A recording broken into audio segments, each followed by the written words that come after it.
Thank you Masum ভাই এবং কয়েস ভাই, আপনারা দুজনই আছেন। আমি আসলে আজকে অত্যন্ত সৌভাগ্যবান, ডক্টর প্রফেসর মোহাম্মদ ইউনুসের সাথে আমার দেখা হয়েছে। আমি royal institute of international affairs Chatham হাউসের মেম্বার। আমি মেম্বার হিসাবে ওইখানে দাওয়াত পেয়েছিলাম এবং মেম্বার হিসাবে ওইখানে গিয়েছি।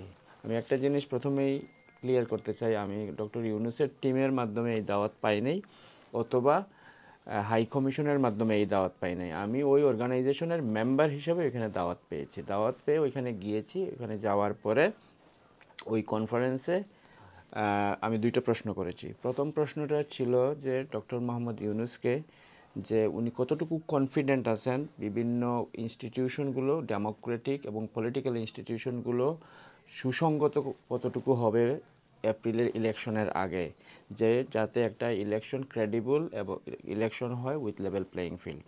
উনি বলেছেন যে ওনারা চেষ্টা করতেছেন, সর্বোচ্চ চেষ্টা করবেন।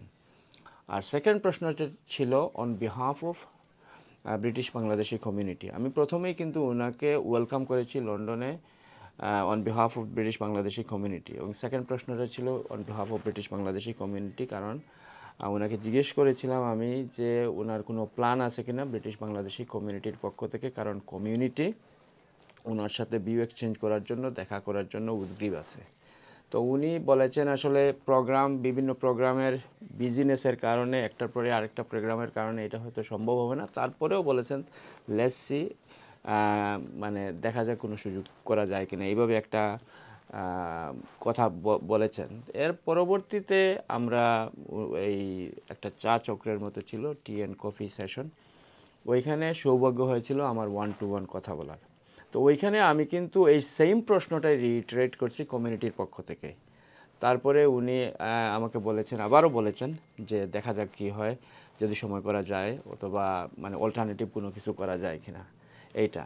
পাশাপাশি আমি আরও একটা দুইটা প্রশ্ন করেছি, যেহেতু সুযোগ পেয়েছি। ওইখানে আসলে তো এসএসএফ থাকে, তারপরে আরও অনেকেই দেখা করতে চান, খুব বেশি সময় পাওয়া যায় না। যে সামান্য যতটুকু সময় পেয়েছি, সৌভাগ্যবান আমি নিজে, কিন্তু আমি এই সময়টাকে কাজে লাগানোর চেষ্টা করেছি। একটা জিনিস আমি বলেছিলাম যে এই দেশের মেইন স্ট্রিম এডুকেশনাল ইনস্টিটিউট, বিশেষ করে অক্সফোর্ড, ক্যামব্রিজ, এখানে আমাদের ছেলেমেয়েরা পড়াশোনা করতেছে, গ্র্যাজুয়েট হয়েছে।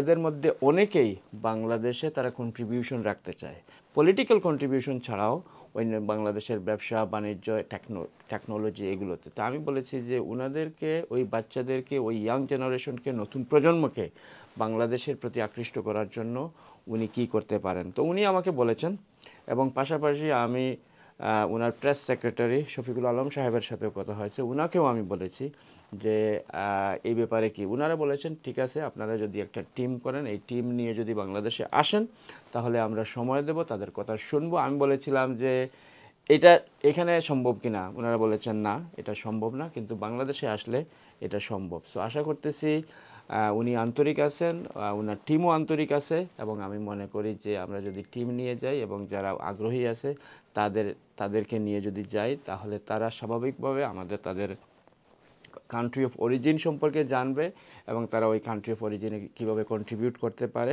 পাশাপাশি এই দেশেও কীভাবে কন্ট্রিবিউট করতে পারে, ডক্টর ইউনুসের কাছে, প্রফেসর ইউনুসের কাছ থেকে উৎসাহ নিয়ে আসবে।